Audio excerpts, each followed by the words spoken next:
Plus Ultra. What's going on out there, YouTube? It's SEL0320 representing JVS. So I'm back here again for another review for My Hero Academia. This was episode 20, I believe, of the third season. Technically, it's episode 58. It's kind of weird, but good episode nonetheless.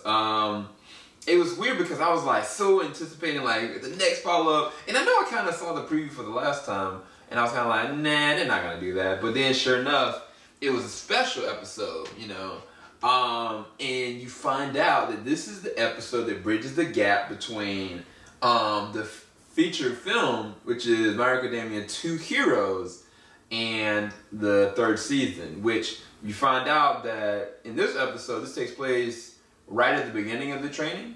So it's kind of like in between the second and third season, which is really interesting. And then they go through the scenario of like trying to figure out a murder mystery slash attacking and how to defuse a situation with the villain all in the same episode. And I thought it was actually really cool. Really on the dramatic side, definitely wasn't like an action-packed episode. But I think that they stayed true to core who each one of those characters are.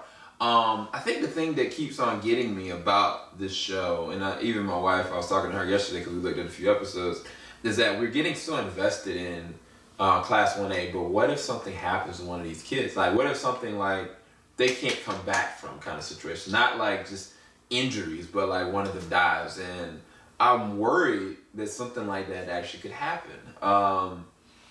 Especially now that we know that the movie takes place between the second and the third one, you know what I'm saying? So, I don't know, I'm really curious. I'm really invested in these characters, and it's like they took the key characters that I actually really care about, minus Tokiyami not being there, and they kind of just like, man, what if something happens to one of these kids? That's what I kept on going through in my head. But it's going to be interesting to see the movie. If any of you guys are in Japan and watch the movie, congratulations to you guys. We're not going to be able to see it for a whole other month, but I think it's beautiful symmetry that they would have released this episode on August the 25th, and the actual movie is going to be featured here on September 25th. Either way, hopefully y'all enjoyed this review. I know it wasn't that much because it wasn't that much content. It was a good episode. That was a tricky thing on the very end. That was messed up. But nonetheless, it was actually a good episode. But I'll talk to you guys later on. Keep it locked. JVS, we ain't gonna stop. Have a blessed one, guys.